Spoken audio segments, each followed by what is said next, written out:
Menantu Super Han Sanqian. Bab 6241, Wajah Memalukan. Setelah perjalanan panjang, kelompok itu akhirnya meninggalkan kuburan dan menuju aula lama mereka.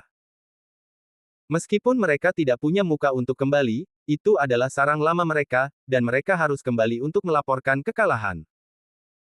Terlebih lagi, sekarang mereka telah sepenuhnya kehilangan kendali mereka sebelumnya atas dunia, dan kemana harus pergi di masa depan sebenarnya tidak diketahui semua orang. Namun, kelompok jenderal yang kalah ini jelas tidak memenuhi syarat untuk membuat keputusan apapun. Tentu saja, level ini sendiri juga merupakan penyesuaian strategis yang besar. Tentu saja, mereka membutuhkan seseorang yang benar-benar dapat membuat keputusan. Orang ini tidak lain adalah kepala aula lama mereka. Aula utama gerombolan pria berpakaian hitam sebenarnya tidak terlalu jauh dari sini, dan meskipun disebut aula utama, sebenarnya tidak ada bangunan yang sangat tinggi. Itu hanya pintu masuk yang sangat sempit, seperti kepala sumur tangki biogas. Setelah memasukinya, ada terowongan yang sangat dalam, dan kemudian, dalam sekejap mata, itu adalah gua kosong. Gua itu sangat sederhana, tanpa barang-barang yang layak, sebagian besar perabotan terbuat dari lumpur. Itu sangat besar, dan dalam hal volume, itu adalah istana besar yang dapat menampung setidaknya puluhan ribu orang pada saat yang sama. Di tengah gua, ada panggung kerajaan, dan di panggung kerajaan, seorang lelaki tua duduk di sana, memejamkan mata dan beristirahat. Kami di sini untuk menemui kepala aula. Setelah sekelompok orang tiba, mereka semua berlutut di tanah ketika mereka melihat lelaki tua itu. Apakah itu 3 utusan khusus atau Sulong dan yang lainnya, mereka semua rendah hati. Angin apa yang membawa kepala aula cabang kita Sulong ke sini? Orang tua itu tidak membuka matanya, tetapi hanya berkata dengan tenang. Wajah Sulong sedikit malu, tetapi satu hal yang tidak dapat disangkal adalah bahwa dia sudah lama tidak ke aula utama. Bagaimana, apakah perubahan di sini besar? Orang tua itu bertanya dengan lembut. Sulong menggelengkan kepalanya, untuk kepala aula, meskipun saya belum kembali selama bertahun-tahun, tempat ini masih sama seperti sebelumnya, tanpa perubahan apapun. Orang tua itu mengangguk pelan dan menjawab, dunia ini penuh dengan perubahan. Segala sesuatu tidak akan berubah, semuanya hanya akan menjadi tua dan menua. Namun, manusia akan selalu berubah. Benarkah itu, Tuan Su? Meskipun tampaknya dia tidak mengatakan apa-apa, Sulong tahu bahwa dia telah mengatakan semuanya. Tidak ada makna lain dalam kata-kata ini, tetapi dia hanya memukul dirinya sendiri dengan keras. Dia mengatakan bahwa dia telah mengkhianati aula utama dan mendirikan aula cabang, dan dia bukan lagi orang yang sama yang berada di aula utama. Tuan, semuanya akan berubah, dan semua orang akan tumbuh dewasa. Selama niat awalnya tidak berubah, maka saya pikir tidak ada yang berubah. Jawab Sulong. Arti dari kalimat ini adalah untuk memberitahu Tuan bahwa meskipun dia adalah Tuan aula cabang, dia masih mengakui bahwa aula utama adalah departemen atasan, dan masih menganggap kepala guru sebagai Tuan. Lupakan saja, tidak masalah jika kamu tidak mengucapkan kata-kata yang baik. Meskipun kamu tidak meninggalkan aula utama selama bertahun-tahun, kamu selalu mengikuti perintah. Itu adalah hak istimewa sekaligus rasa tidak hormat terhadap aula utamaku. Tidak seorang pun datang ke aula utama tanpa alasan. Katakan padaku, kesulitan apa yang pernah kalian hadapi di garis depan perang? Mendengar pertanyaan kepala aula tua itu, sekelompok orang itu merasa sangat malu. Lagi pula, mereka tidak menemui masalah apapun, tetapi mengalami kekalahan yang fatal. Terus terang saja, mereka kehilangan markas mereka. Bukan karena kami menemui masalah, tetapi pasukan kami telah dikalahkan habis-habisan oleh musuh. Meskipun kami telah menyelamatkan banyak orang dan mengevakuasi atas inisiatif kami sendiri, korbannya masih banyak. Dengan kekuatan pasukan kami saat ini, kami tidak dapat lagi membentuk kendali yang efektif atas dunia luar dalam waktu singkat. Wilayah itu telah dipimpin oleh para pelaut dan seorang pemuda lainnya. Kepala aula, kami tidak kompeten, tolong beri kami instruksi Anda.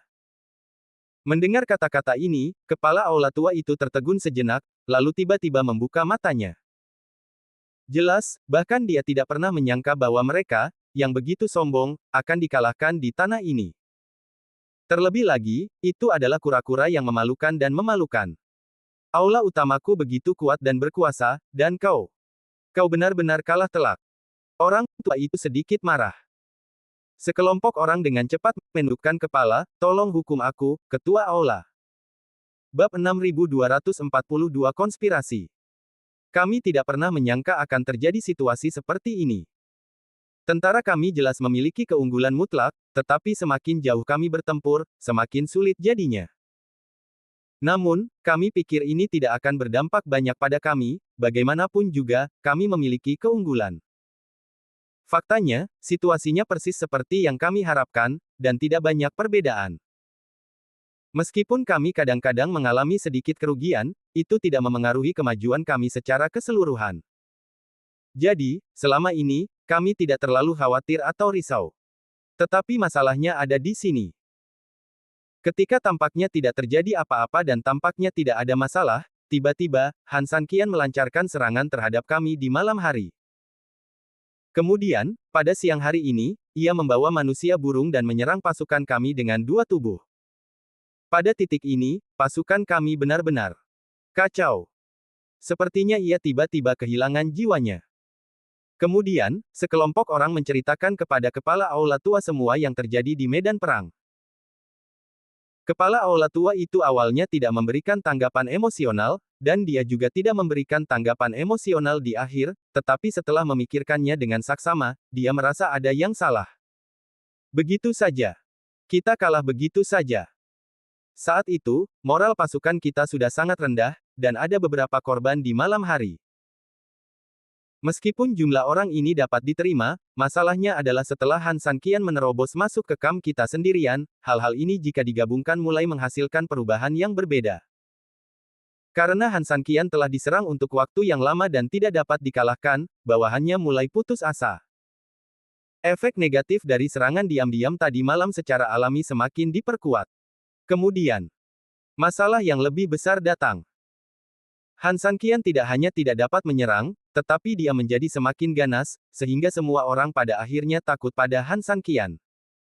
Emosi negatif sebelumnya, seperti wabah, menyebar semakin ganas. Hingga akhirnya, keruntuhan total. Ketika keruntuhan itu terjadi, kita sudah dihadapkan pada dilema. Jika kita terus berjuang, moral kita tidak akan cukup. Jika terus berlanjut, saya khawatir kita akan kalah tanpa adanya serangan musuh. Lagi pula, jumlah pelaut musuh tidak sedikit, dan mereka cukup beristirahat melawan kita. Kita tidak punya cara untuk melawan mereka. Han Sanqian telah mengganggu kita sepanjang hari. Bahkan jika kita ingin bertarung, kita perlu beristirahat 1 malam lagi malam ini. Namun, begitu kita beristirahat, kita mungkin akan menghadapi serangan mendadak lagi, dan serangan mendadak berskala lebih besar. Jadi, itu benar-benar akan menambah penghinaan atas luka. Kita tahu betul bahwa jika kita terus bersikeras, begitu kita kalah, kita akan kehilangan semua yang kita miliki sekarang. Tetapi jika kita memilih untuk melarikan diri, setidaknya kita masih bisa menyimpan sebagian kekuatan hidup kita. Setelah memulihkan diri selama beberapa waktu, kita masih bisa bangkit kembali. Jadi, kita membuat keputusan yang berani ini. Sulong juga berlutut di tanah dengan tergesa-gesa dan berkata, keputusan akhir tentang masalah ini dibuat olehku. Jika kepala istana tidak puas dengan keputusan ini, silakan hukum aku. Selain itu, aku juga bertanggung jawab atas kegagalan memimpin perang ini. Silakan hukum aku pada saat yang sama. Utusan utama juga berlutut dan berkata, kepala istana, saya bertanggung jawab atas pasukan istana utama. Oleh karena itu, saya juga memikul tanggung jawab yang sama atas kegagalan pertempuran ini. Tolong hukum saya. Tetua pertama, tetua keempat, dan 2 utusan juga berlutut dengan tergesa-gesa, kami juga bertanggung jawab. Tolong hukum saya, ketua istana. Meskipun semua orang ingin menyalahkan, semua orang tahu betul bahwa pertempuran ini adalah ekspedisi gabungan dari istana cabang dan istana utama. Setelah gagal, tidak ada kepingan salju yang tidak bersalah. Oleh karena itu, jelas lebih baik mengambil inisiatif untuk disalahkan daripada dimintai pertanggungjawaban oleh orang lain. Meskipun ada celah di antara kedua belah pihak, mereka telah berada di medan perang bersama-sama. Tentu saja, perasaan mereka satu sama lain sama sekali berbeda. Jika terjadi kesalahan, semua orang akan menanggungnya bersama-sama. Kepala istana tua itu melirik ke 6 orang yang berlutut dan tidak berbicara untuk beberapa saat. Dia tampak sedang memikirkan sesuatu. Setelah beberapa saat, dia menghela napas dan kemudian berdiri.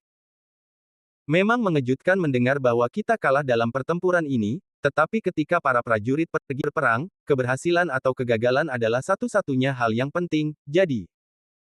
Sedikit ketegasan terpancar di mata tua kepala istana. Bab 6243, sebuah kembalinya. Kalian semua harus mati. Begitu kata-kata itu terucap, kepala aula tua, yang tampak tenang dan relatif jinak, akhirnya menampakkan cahaya ganas di matanya. Ia juga menampakkan aura yang disebutnya mendominasi. Tak seorang pun yang hadir, termasuk Sulong, berani menghela napas lega. Namun, aku tidak ingin membunuh kalian sekarang, karena aku tidak ingin membunuh jenderal di depan medan perang. Kalian semua berdiri dan bicaralah. Kalian tidak harus senang. Aku hanya akan menyelamatkan nyawa kalian untuk sementara. Mulai sekarang hingga kita memenangkan pertempuran dan mendapatkan kembali kendali, jika aku merasa tidak puas, aku dapat mengambil nyawa kalian kapan saja. Ingat. Mendengar ini, semua orang mengangguk dengan tergesa-gesa. Sebenarnya, mampu melakukan pelayanan berjasa saat bersalah hampir merupakan hasil terbaik bagi mereka. Ketika mereka mengalami nasib buruk, bukan tidak mungkin bagi kepala aula untuk membunuh satu atau dua dari mereka sebagai peringatan bagi monyet itu. Adapun siapa di antara mereka yang harus dibunuh, itu tergantung pada keberuntungan. Utusan utama dan Sulong sama-sama orang penting, jadi jika mereka ingin membunuh ayam untuk menakut-nakuti monyet, kecil kemungkinan mereka akan mendapat giliran. Lagi pula, itu hanya membunuh ayam, jadi yang kecil saja sudah cukup. Jika terlalu besar, lebih baik membunuh monyetnya secara langsung. Namun, ini tidak berarti bahwa keduanya tidak akan dipilih, karena di sisi lain, kedua orang ini penting, jadi membunuh mereka juga akan menimbulkan sensasi. Adapun 4 orang lainnya, tidak perlu dikatakan lagi. Meskipun mereka semua adalah komandan secara pribadi, mereka hanya dapat dianggap sebagai karakter biasa-biasa saja di depan kepala istana. Itu adalah metode operasi rutin. Untuk menggunakan orang-orang seperti itu sebagai senjata. Saya tidak tahu apa rencana selanjutnya, kepala istana. Sulong bertanya segera setelah dia berdiri. Untuk saat ini, departemen kita baru saja mengalami kekalahan besar, dan sekarang moralnya hilang, jadi dalam jangka pendek, kita tidak dapat melancarkan serangan terhadap mereka lagi. Kepala istana tua itu berpikir sejenak dan menganalisis dengan tenang. Beberapa orang mengangguk. Utusan utama berkata, kepala istana, haruskah kita membiarkan semua orang beristirahat dan memulihkan diri untuk saat ini, dan ketika saatnya tepat, kita akan melancarkan serangan lain. Utusan khusus lainnya juga buru-buru berkata, selama kurun waktu ini, saya akan mengirim orang untuk mengikuti orang-orang itu kapan saja dan mengamati keberadaan mereka. Selama pasukan kita ingin menyerang mereka, kita dapat mengepung dan menekan mereka kapan saja. Kepala aula mengangguk sedikit. Ini tentu saja ide yang bagus. Tetapi itu hanya metode konvensional. Kita sedang berlatih, dan para pelaut pasti tidak akan duduk dan menunggu. Karena Anda mengatakan orang itu sangat kuat dan sangat cerdas, maka saya yakin orang itu pasti akan membuat penyesuaian yang sesuai. Saya bertanya kepada Anda, jika pada saat itu, musuh tidak hanya berlatih, tetapi juga orang bernama Han Sanqian melatih mereka, lalu apa yang harus kita lakukan? Kemampuan musuh telah ditingkatkan, yang juga berarti pertumbuhan. Di bawah keseimbangan keduanya, hasil terbaik adalah mereka mungkin telah berlatih untuk sementara waktu dan kesenjangan dengan musuh belum menyempit. Hasil terburuk adalah mereka tumbuh lebih cepat dari mereka. Tidak mungkin. Mereka lebih baik dari kita dalam hal kuantitas dan kekuatan. Secara alami, mereka akan memiliki lebih banyak keuntungan saat mereka berlatih. Metode ini hanya dapat dianggap sebagai metode konvensional. Jika Anda ingin mengalahkan musuh, Anda harus menemukan cara yang lebih baru dan ampuh. Kita perlu memikirkannya dengan saksama. Metode ini harus memastikan bahwa keunggulan kita terus meningkat, sementara kelemahan musuh terus bertambah. Hanya dengan cara ini kita dapat mengalahkan musuh. Selain itu, saya harus mengatakan bahwa waktu rencana ini tidak boleh terlalu lama. Mengapa? Sulong tidak begitu mengerti. Lagi pula, dari logika normal, mereka membutuhkan waktu tertentu untuk memulihkan diri, tetapi jika waktu ini dipersingkat, bukankah itu akan sangat merugikan bagi mereka? Jika mereka tidak mempertimbangkan waktu, mengapa mereka harus mundur? Tetapi setelah kepala aula mengatakan ini, dia benar-benar tidak tahu apa yang ingin dia lakukan. Bab 6244, tak terduga. Hanya dengan mengejutkan mereka, kita bisa memperoleh hasil yang ajaib. Kata kepala istana dengan nada dingin. Jika itu hanya metode konvensional, maka jelas, apa yang bisa kita pikirkan, musuh juga bisa memikirkannya. Lagi pula, seperti yang Anda katakan, musuh yang begitu pintar, apa yang tidak bisa mereka duga. Dengan taktik konvensional dan dalam waktu konvensional, pertahanan musuh secara alami sangat cermat. Jika kita menyerang pada saat itu, sebenarnya tidak jauh berbeda dengan bunuh diri. Mereka memperkirakan bahwa kerugian kita sangat serius. Bahkan jika mereka ingin membalas dendam kepada mereka, itu seharusnya setidaknya beberapa hari kemudian, tetapi kita tidak melakukannya. Kita akan melancarkan serangan balik terhadap mereka dalam 1 atau 2 hari. Saya percaya bahwa dalam jangka waktu ini, mereka tidak akan pernah berpikir bahwa kita akan memilih waktu ini. Mereka yang pemarah dan ingin segera melakukan serangan balik tentu saja akan mundur hari ini dan menyerang langsung besok, sementara mereka yang tenang pasti akan memilih untuk memulihkan diri dan membuat rencana baru setelah kerugian seperti itu, dan proses ini akan memakan waktu setidaknya 3 atau 4 hari. Oleh karena itu, musuh pasti akan menjaga bagian depan dan belakang. Pada hari pertama, termasuk besok pagi, musuh akan sangat waspada untuk mencegah kita membalas dendam. Begitu kesempatan ini terlewatkan, musuh secara alami akan mengendurkan kewaspadaan terhadap kita. Pada hari-hari berikutnya, mereka akan relatif rileks dan menunjukkan tren peningkatan kewaspadaan. Tren tersebut akan semakin parah seiring berjalannya waktu. Setelah saya katakan ini, Anda akan menemukan bahwa musuh sebenarnya paling rileks sekitar hari kedua dan ketiga. Selama kita memanfaatkan kesempatan ini, kita pasti akan berhasil dalam serangan mendadak. Semua orang mengangguk. Bagaimanapun, yang lama adalah yang paling bijaksana. Titik waktu ini adalah waktu terbaik untuk menyerang. Tetapi masalahnya adalah meskipun saat ini baik, ada bahaya tersembunyi yang besar bahwa kita tidak memiliki cukup tenaga untuk memastikan penyelesaian serangan mendadak. Musuh berani mengendurkan kewaspadaan mereka. Sebenarnya, terus terang, mereka hanya melihat bahwa pihak mereka tidak melakukannya dengan baik, jadi mereka mengendurkan kewaspadaan. Jadi, satu-satunya cara bagi kita sekarang adalah menemukan metode ini dengan baik. Selama personel dapat dipulihkan dengan cepat, kepercayaan diri bukanlah masalah. Kepala aula telah memutuskan untuk memimpin tim sendiri, jadi tidak akan ada masalah saat itu. Semua orang saling memandang, dan benar-benar tidak ada solusi yang baik untuk sementara waktu.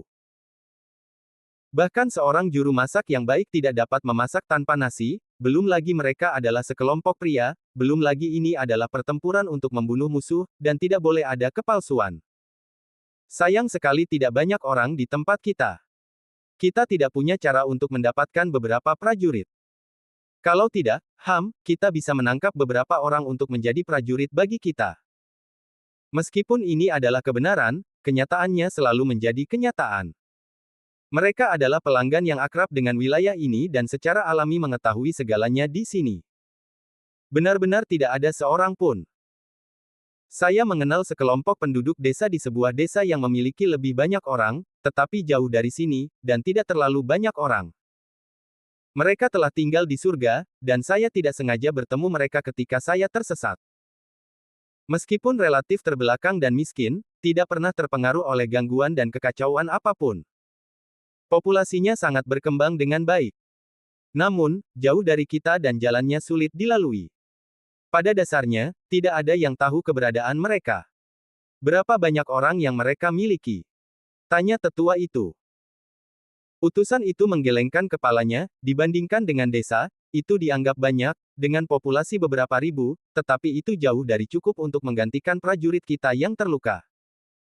Utusan utama menggelengkan kepalanya, beberapa ribu orang tidak cukup. Bahkan jika kita dengan enggan menerima mereka, akan butuh banyak waktu untuk melatih mereka. Ini tidak baik, itu tidak baik. Saat ini, kita benar-benar tidak punya cara lain. Tabib tetua keempat menggelengkan kepalanya dan sangat tertekan untuk sementara waktu. Bukan hanya dia, tetapi yang lain yang hadir juga sedikit tertekan. Jelas ada peluang, tetapi Anda tidak memiliki kemampuan untuk memanfaatkan peluang itu. Ini mungkin hal yang paling tidak dapat diterima. Selalu ada jalan keluar.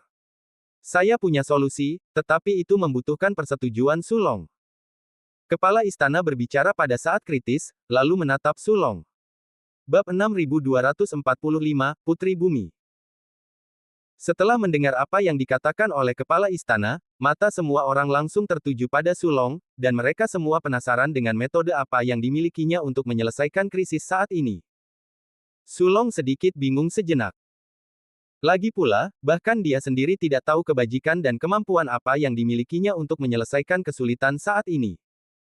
Kepala istana, saya tidak begitu mengerti. Tolong jelaskan kepada saya. Sulong bertanya dengan bingung. Kepala istana tersenyum tipis, menatap Sulong, dan tidak memberikan penjelasan apapun. Dia berkata, Sulong, kamu seharusnya tahu apa yang sedang kukatakan. Kamu juga seharusnya tahu metode apa yang dapat memungkinkan kita menyelesaikan apa yang paling kita inginkan dalam waktu sesingkat-singkatnya. Sulong hendak mengatakan sesuatu, tetapi tiba-tiba dia memikirkan sesuatu.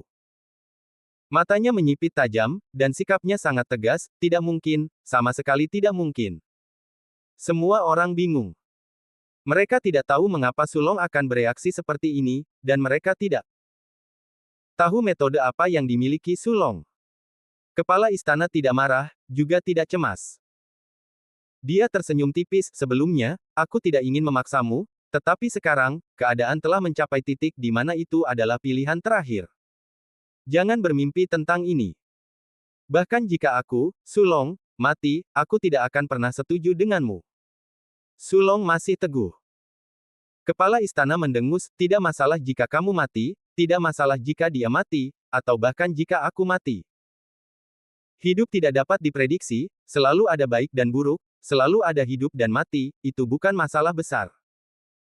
Jika kamu mati, akan ada kepala istana berikutnya, dan jika aku mati, akan ada kepala istana berikutnya.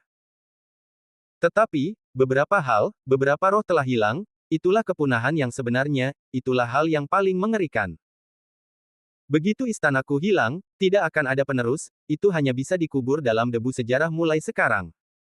Apakah kamu mengerti apa yang aku katakan? Mendengar kata-kata ini dari kepala istana, melihat bahwa Sulong masih belum membuat apa yang disebut keputusan, tiba-tiba, beberapa utusan khusus tidak bisa tinggal diam. Kepala Istana Su, situasi departemen kami saat ini sangat kritis. Saya yakin Anda juga sangat jelas tentang hal ini, dan tidak perlu bagi kami untuk mengatakan lebih banyak lagi. Karena Anda memiliki cara untuk membantu kami, mengapa tidak mencobanya? Saya juga tahu bahwa Anda memiliki kekhawatiran di hati Anda, tetapi semuanya telah sampai pada titik ini hari ini, tidak perlu khawatir lagi. Karena Anda tahu betul bahwa jika kita kehilangan kendali, kita tidak akan lagi menjadi apa yang disebut penguasa di tempat ini, tetapi akan ditinggalkan. Pada saat itu, ruang hidup kita akan berkurang selangkah demi selangkah, dan akhirnya, kita akan sepenuhnya direduksi menjadi sekte kecil. Ini masih bagus. Jika musuh tidak mau melepaskan kita, mereka bahkan langsung memusnahkan kita. Ya, Kepala Istana Su, bahkan jika Anda tidak mempertimbangkan kami, setidaknya Anda harus mempertimbangkan saudara-saudara lain di aula cabang Anda. Kepala Istana, apa yang mereka katakan masuk akal. Aturan, bagaimanapun juga, untuk waktu-waktu biasa. Jika saatnya tiba, aturan harus diubah. Tetua itu juga berkata. Tetua keempat, yang selalu paling tenang, juga berdiri dan berkata, Kepala Istana, bagaimana kalau Anda memikirkannya lagi? Mendengar ini, Sulong sedikit tertekan. Bagaimanapun, baginya, bahkan tetua dan tetua keempat, dua dari bawahannya yang lama, setuju bahwa dia harus melakukan apa yang dikatakan kepala istana, yang agak sulit untuk ditolak. Jika dia tidak melakukannya, dia akan terisolasi dan tidak berdaya, dan semua orang akan berpikir bahwa dia masih menahan diri saat ini. Agaknya, mereka akan membenci diri mereka sendiri. Sampai mati saat itu. Melakukan hal itu akan sangat melanggar prinsip mereka sendiri, dan bagi mereka sendiri, itu pada dasarnya berarti bahwa mereka tidak memiliki dasar. Oleh karena itu, berdasarkan hal ini, Sulong sekarang berada dalam situasi yang sangat sulit. Kamu tidak tahu apa yang dia bicarakan, atau apa yang dia minta. Aku. Sulit bagiku untuk memenuhi persyaratan ini. Aku tidak takut untuk memberitahu kamu bahwa aku lebih baik mati untuk semua orang. Selama tim dapat memperoleh manfaat, aku dapat melakukan apa saja. Namun, sangat sulit bagiku untuk menyetujui masalah ini saat ini. Ketika semua orang mendengar ini, mereka sedikit marah, dan untuk sesaat mereka tidak begitu mengerti. Bagaimanapun, mereka bahkan bisa mati, tetapi mereka tidak dapat menyetujui persyaratan ini. Ini benar-benar membingungkan. Kepala istana, kamu. Tetua keempat tahu bahwa Sulong mungkin memiliki beberapa rahasia yang tak terkatakan. Jika kamu memiliki sesuatu, katakan saja secara langsung.